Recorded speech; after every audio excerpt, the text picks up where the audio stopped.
It was a bustling afternoon at one of the city's most exclusive luxury banks when a young woman named Cara Morgan walked through the grand glass doors. She was dressed in a simple, practical waitress uniform, having come directly from her morning shift at a local cafe. Her clothes were clean but plain, her shoes showed signs of long hours on her feet, and her hair was simply tied back. The opulence of the bank lobby stood in stark contrast to her humble appearance. She approached the polished marble counter with a quiet confidence and gently placed a large check on the desk. The teller, a young man in a sharp suit, glanced at Cara, then down at the check. His eyes widened slightly, and a flicker of disbelief crossed his face. He quickly composed himself, offering an awkward, tight-lipped smile.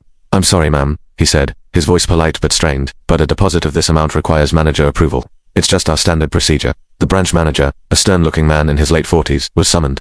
He strode over, his gaze sweeping over Cara's simple attire before landing on the check. His expression hardened with suspicion. He looked back at Cara, his tone cold and dismissive. "Are you absolutely certain this check belongs to you?" he asked, his voice loud enough for nearby customers to hear.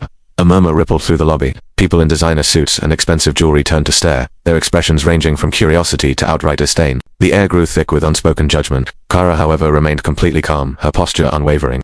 She met the manager's condescending gaze without flinching. "Yes," she replied, her voice steady and clear. "It does, and I would like to deposit it into my account, please." The manager hesitated, clearly skeptical but bound by protocol. With a huff, he took the check and walked towards his office to begin the verification process. Muttering under his breath, the lobby was filled with a tense silence, all eyes fixed on Cara, who stood patiently at the counter, ignoring the whispers and stares.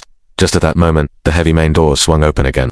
A distinguished older gentleman entered the bank's senior director. He was making his rounds when his eyes landed on the scene at the counter. He stopped short, a look of genuine surprise and respect on his face. "Ms. Morgan," he said, his voice carrying across the silent room. He walked directly towards her, a warm smile spreading across his face. The branch manager, who had just stepped out of his office, froze mid-stride, his face paled as he watched the interaction. The director, oblivious to the manager's shock, turned to address the entire staff, his voice firm and authoritative. "Everyone," he announced, gesturing toward Cara, "I'd like to introduce you to Cara Morgan. She is one of the main shareholders of this very bank." A collective gasp echoed through the lobby. You could have heard a pin drop.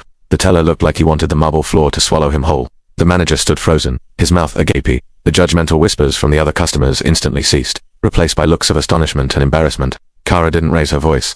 She didn't gloat or demand an apology in anger. She simply turned her calm, dignified gaze toward the stunned staff. With a quiet grace that commanded more respect than any amount of money ever could, she said, "Today, you judged me based on my clothes. I hope that tomorrow, you will judge people based on their character."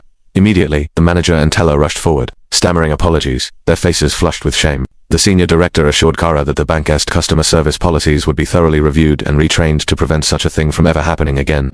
Cara simply nodded, accepted their apologies, and completed her transaction. She then turned and walked out of the bank with the same quiet dignity with which she had entered. She didn't need to prove her worth with her wealth. She proved it with her character, her grace, and her profound respect for others, teaching everyone in that bank a lesson they would never forget.